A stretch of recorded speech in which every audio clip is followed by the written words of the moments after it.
Should we practice that together? No, I mean, particularly since, I mean, for all intents and purposes, that's cosmetic.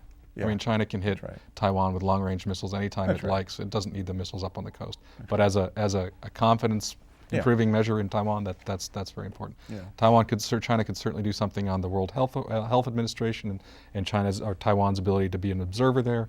There's a variety of things that could create more, quote, international space for Taiwan that would ratchet down tensions and really give Ma Ying-jeou the political cover he needs in Taiwan to move closer to the mainland. And that's totally bipartisan, that kind of stuff. There's no disagreement. But you don't see, neither of you sees that happening anytime soon. Well, I mean, the Chinese, you know, the conversations I've had with relatively senior Chinese officials indicates that they know they need to do something about the missiles as a confidence building measure.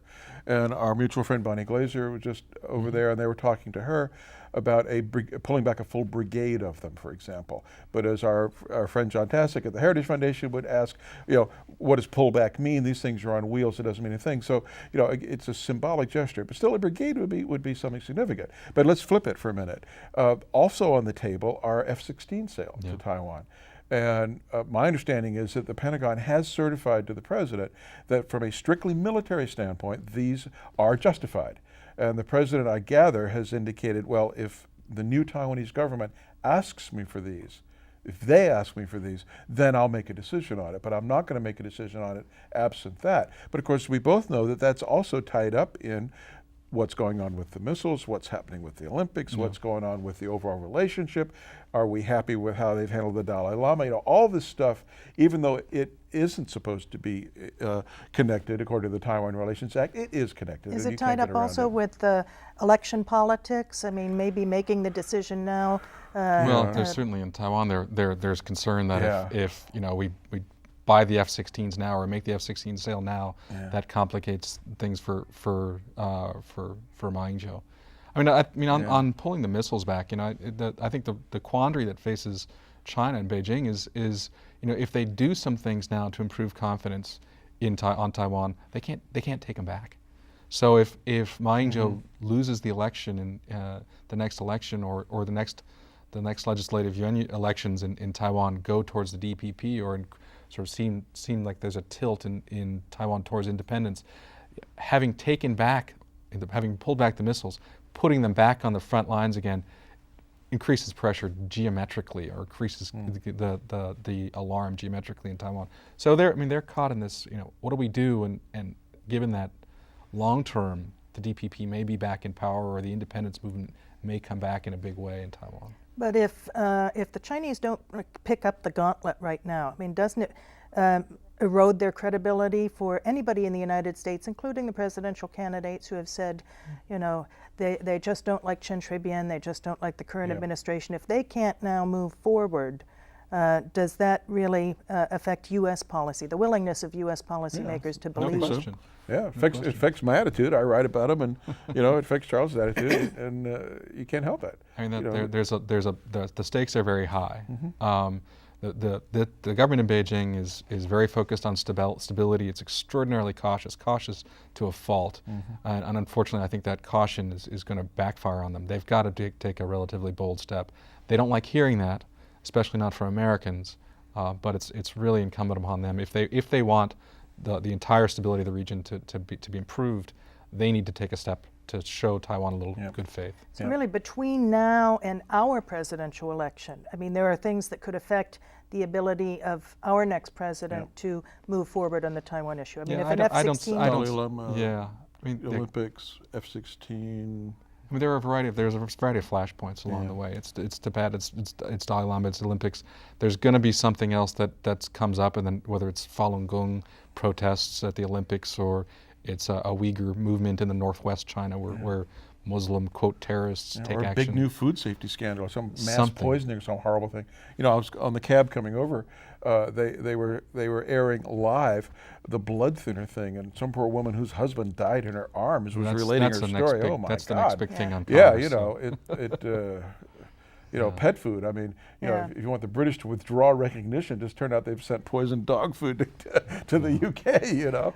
I'm kidding, of course. Go back a little bit to the Taiwan. Let me drag you off of this heparin issue.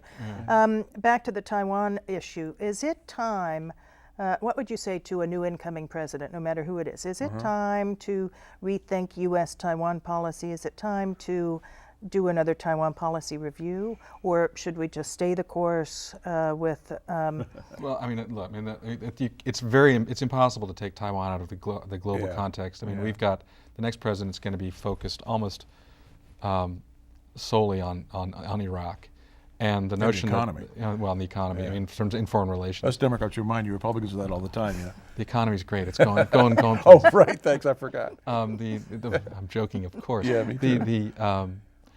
I mean, trying to change policy towards Taiwan radically and do something that's going to potentially destabilize the relationships in Asia is not going to be in anybody's interest. No, but it doesn't have to be radical. I mean, you could say, let's. This is going to be a very cautious next president with respect to doing anything to set up some sort of quandary in Asia. Oh, I agree with that. I think with the return of a KMT government, the risk of some major shift, whether it's radical or not, in U.S. policy has been removed. I think if the DPP had elected Frank Hsieh, we might have seen that, because certainly the Bush administration was pretty upset with the way the DPP was running things, and the level of mistrust was pervasive, and it was a problem. It was a real problem. Became personal between President Bush and Chen Shui-bian. Extremely so. The antipathy was enormous. Yeah, and I reported it early because I heard about it and got we all good come for to me. you to Thank you very much. to find out our Thank you. news. Checks are accepted. But the point of the story was that the Taiwanese really had trouble accepting it. Now they do understand it. So I think Ma Ying-jeou does understand that, in a sense, mission number one for him is restoring trust of the U.S. government. For better or for worse, we are the prime sponsor. So whether it's Hillary or Obama, their senior China people understand the delicacy of the dance here, and you don't start changing language unless you really mean to do it. So I wouldn't look for any adventuresome talk of one China, for example. The big problem with Chen Shui-bian that this administration has was surprises. They kept having surprises. So the big sigh of relief that everyone has with Ma Ying-jeou is, oh, here we go with no surprises. Now the weird thing is that the first thing that Ma Ying-jeou did was surprise the United States by saying, I'm coming to the United States, and so I think there's now a little bit, people got their back up a little bit. Well, but you said, go back to the change in U.S. policy. You said there wouldn't be a radical shift in U.S. policy, but really any decision on Taiwan. For instance, what would the impact of the 2008 U.S. presidential election be on arms sales to Taiwan? I mean, any decision in that, along those lines, makes a political statement. Yeah. Well, I mean, the president has been, as Chris was saying, has been holding the line on it. It appears on F-16 sales. Once his personal touch is out of the way, who knows? I mean, there's going to be there's consensus throughout the administration, at least, and throughout the bureaucracy that F-16s, it's perfectly reasonable, perfectly good time to sell them to Taiwan. Yeah, I'm going to indulge in a minute of speculation, and Charles can feel free to make fun of me if he wants. Well, on the record, he can make fun of me. I'm going to speculate that a Clinton presidency might be more interesting to watch on Taiwan policy than Obama, because if you will postulate that Dick Holbrooke, and Ken Lieberthal, for example, are in the administration at senior levels, I think they both have a tendency to see Taiwan as a distraction and irritant in the mature adult management of U.S.-China relations. So my guess is that that would be a theme that will not be welcome in Taipei. But of course, countering that is Hillary's very personal, visceral sense of human rights and women's rights and political rights. That you could see where she would say, "Now wait a minute, boys, but." So that would be interesting to watch that one, and I'll have a lot of fun writing about it if it comes up.